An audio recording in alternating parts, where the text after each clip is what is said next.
Hello, PBMA community. This is Brendan Agasar for the Wave Makers, bringing you closer to the action and stories happening with our school community. Let's dive into our quick updates for this week. Here's Marissa and Sophia for Shark Bites.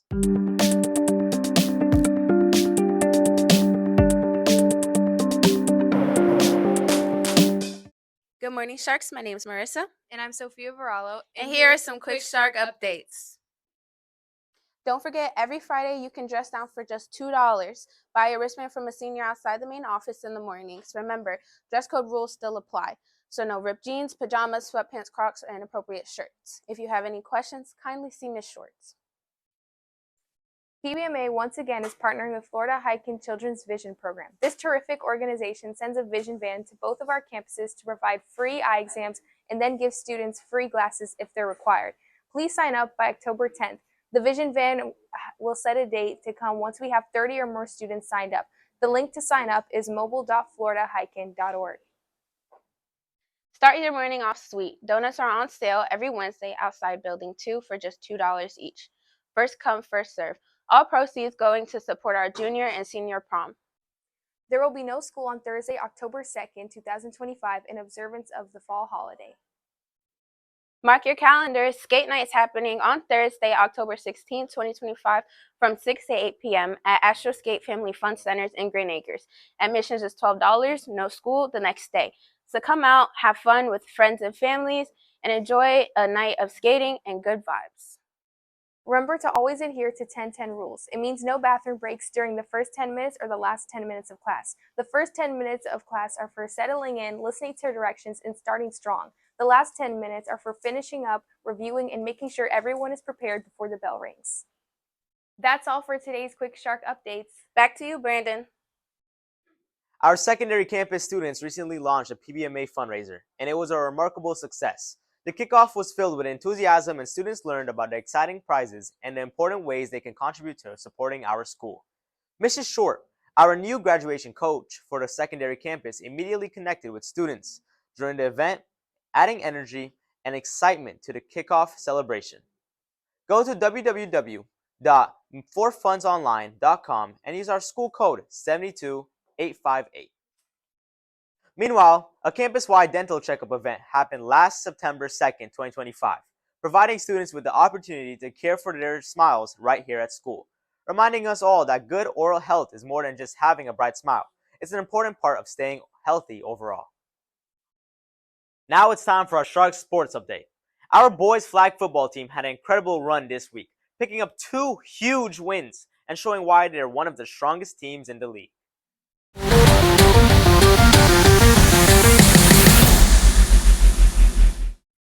On Friday, the Sharks took down the Somerset Academy Wolves with a commanding 45-22 win. Big shout out to Sean Demetrio and Javari Brown, who both scored their first career touchdowns. That win brought the Sharks to 5-1 and kept their energy high going to this week. And the excitement didn't stop there. On Monday, the Sharks faced Franklin Academy Boynton Beach and turned to a legendary performance. Derek Jackson made school history scoring a breaking 7 touchdowns in a single game, leading the Sharks to a 37-30-25 victory. Then on Wednesday, the Sharks defeated Oklahoma with a strong 33-21 win. Touchdown from DeAndre Sherwood, Derek Jackson, and Alonzo Eneru powered the team to success with this victory. The Sharks now sit firmly in second place in the Charter School League, holding a 7-1 record, only 2 games left to play. The Sharks are on fire, and the season's only getting better as they head into the final stretch. Let's go Sharks. Stay tuned for highlights, game scores, and upcoming matches as our athletes continue to show teamwork, dedication, and Shark pride. Meanwhile, Mr. Jack shared some exciting updates about his classroom. Here's Alexis Olsen for Making Waves with Art.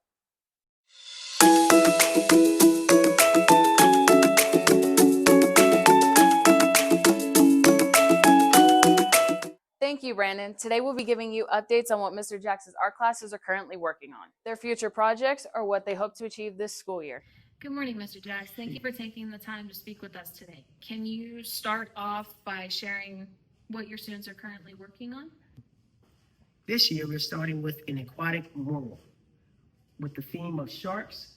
We have some sea turtles, a few jellyfishes, and a few octopus. But the focus of this mural is going to be sharks.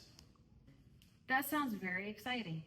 What do you hope that your students will take from this project that you're currently working on, and what is some advice you can give for them throughout the year? An essential element of this project is to team build and to build confidence. You have someone giving paints, you also have one being the team leader, which is also telling the students where to place the subjects, and that promotes team building, and that's an essential element of this class. By team building, it builds confidence in the artwork. Learning art can be very challenging for most people. What do you think keeps them motivated to learn, and how do they have fun in the process?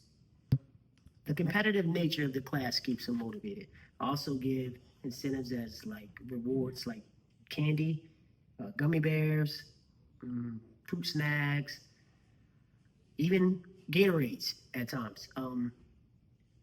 So you basically give rewards to feel motivated. To feel motivated, and also with the team building and the presentation of their artwork also builds confidence. The confidence is key. Once I get their confidence built up, they feel comfortable presenting anything they create.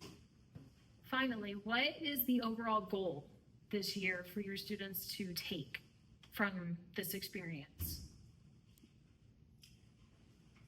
The goal of this class is to build confidence and also teamwork. I keep rehearsing teamwork is because you feel more comfortable in a team. And when you have a team, it's easier to present things, it's easier to do things, and it's more fun. When you're alone, and that's what most artists are, you're usually alone and you're in your thoughts. Art is a way to express your thoughts. And here I'm giving the kids a chance to express their thoughts and their passions along the wall. How do you feel about collaborating with Mr. Duvali's senior class for the yearbook? I'm excited, again, to collab with the upperclassmen. They give me a new perspective on what we're looking at for the school. I'm usually with middle schoolers and it gets a little bit demanding. But when I work with the upperclassmen and they have a vision for, like last year, the yearbook, the student came up and he gave me his idea. I helped him a little bit and we came up with something brilliant for the yearbook. So thank you so much, Mr. Jacks. We look forward to seeing all the creative projects that your students hope to achieve this school year.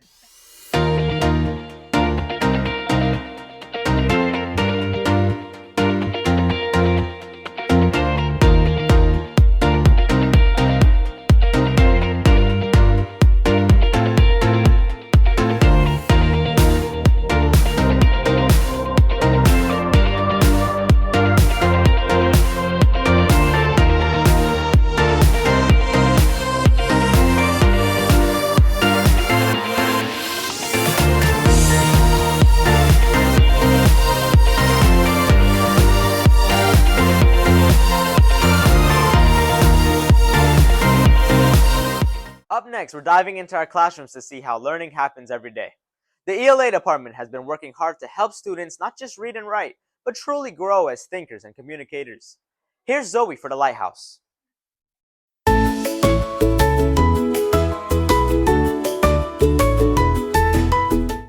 Thank you, Brandon. Hello, PBMA family. I'm Zoe, and welcome to the Lighthouse, where we shine a light on the amazing ways our teachers make learning magical.